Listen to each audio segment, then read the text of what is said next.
Good evening, basketball fans, and welcome to Game Time here on NBA TV. Rick Kamla and a relatively new cast of characters here on a Friday night. Cheryl Miller, no stranger to Friday nights. The Hall of Famer is in the house. Little fight on. And Tony.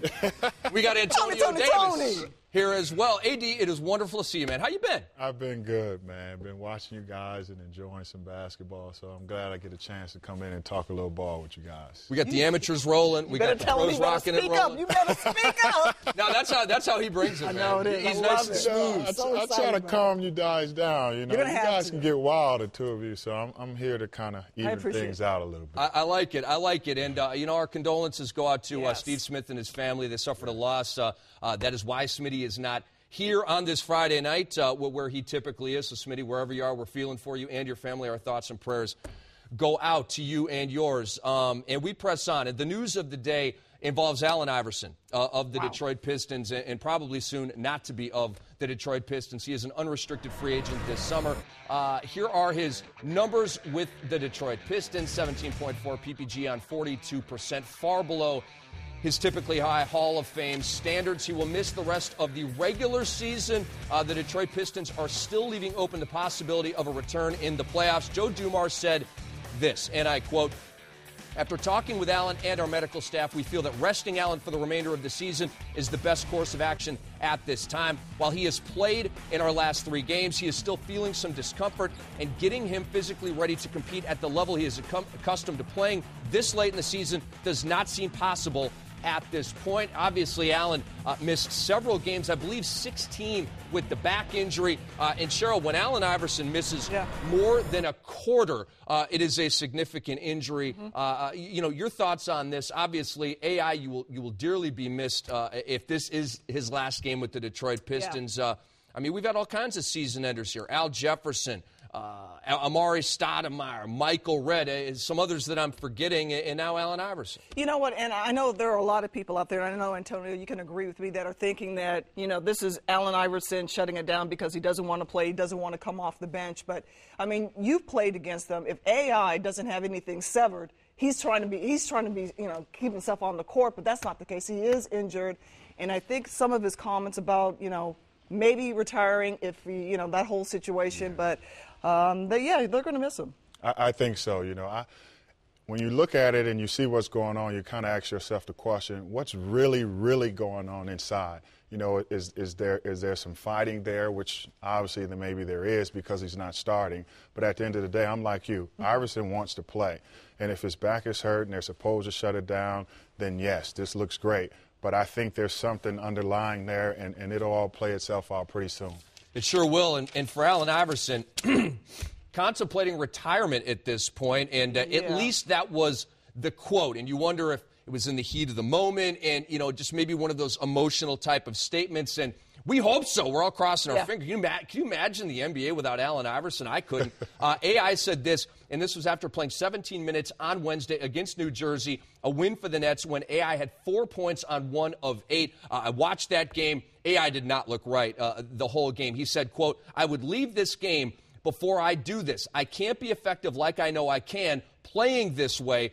He went on to say, "It's my fault. I have to be able to overcome the adversity and do what I have to do. Not being 100% makes it harder." In other words, and I'm reading between the lines here, I'd be willing to come off the bench. But he said that not starting the game, coming in cold, and then, going into the locker room at halftime, not starting the second half, and then coming out cold again midway through the third quarter, late in the third quarter, it's not working out with his back. He's not able to get loose. So, in essence, he's saying the adversity really isn't his back. The adversity is coming off the bench, exactly. And the biggest thing, too, it is tough. It's a different situation. When you're starting, you have a time to kind of work yourself in. When you come off the bench, you're expected to make something happen, especially if you're Allen Iverson. So when you look at yourself and you look at the minutes you're playing, you look at your numbers, then, I think it becomes, a compounded thing. And Michael Curry, the head coach of the Detroit Pistons, who has been embattled all season long. I really can't remember a rookie head coach in the NBA who has dealt with more adversity and drama and turmoil, including the passing of longtime Hall of Fame owner Bill Davidson. It's been one thing after the other for this team. Starts the season, goes through training camp with Chauncey Billups, and then they chop off the head, bring in Allen Iverson for salary cap purposes. I mean, it's just been unbelievable what he's gone through, and he's weathered the storm. But I just want to bring this to your attention. I'm just bringing you the quote, and I want to find out what you two guys think, because these quotes seem to me to be a little bit contradictory. He said about, Allen Iverson's role.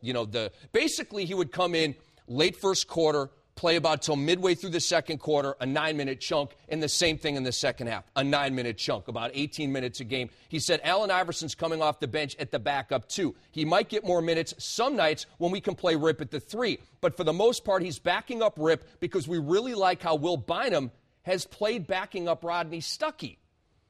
That tells me that Will Bynum is eating into Allen Iverson's minutes. I understand Bynum has been like 15-5 over the last 10 games or so. It's a nice story. He's a hardworking guy.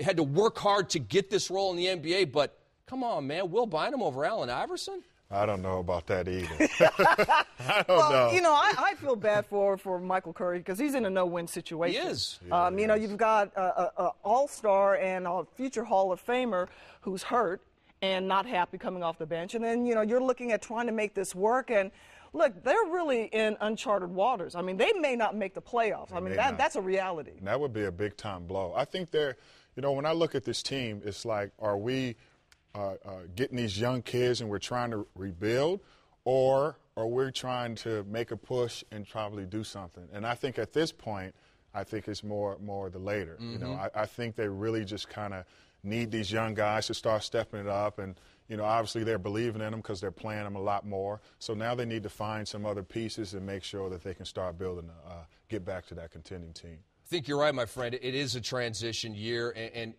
we've talked about this ad nauseum, basically, that this is not a trade for this year. The AI Billups trade was not made for this year. It's not like Dumars thought, oh, yeah, this is the secret, the last piece of the puzzle, all that stuff. This is for salary cap purposes.